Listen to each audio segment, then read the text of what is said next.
One of the old myths of real estate is starting to become popular again.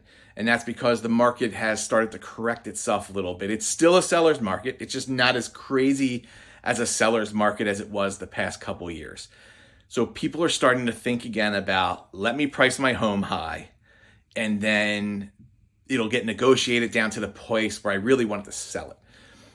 Here's what's wrong with that, right? We've just spent a couple years in a market where buyers were getting outbid and were one of 20 or 30 or 40 offers, and they are still exhausted. Some of these buyers are still out there. So when they see a home that's overpriced, they don't even want to deal. They just think the seller is irrational and they're not going to be able to negotiate anyway. So they just move on. They never come and look at your house. There's no activity on it. And next thing you know, a couple weeks later, well, how do we get people to come look at the house? Well, we're going to have to drop the price. And next thing, you're just chasing the market down at that point. And you're going to end up at a spot that's lower than where you want it to be from the get-go.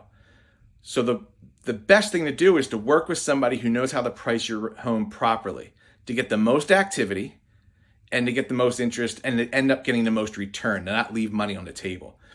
So that's a delicate balance, and it's becoming more delicate as this market gets a little more normal. But it is still a seller's market. It's just a more fair market than it was over the last couple of years. So don't get yourself in the trap of overpricing the home and hoping that you'll negotiate down, because you'll end up negotiating way down below the point you want it to be at.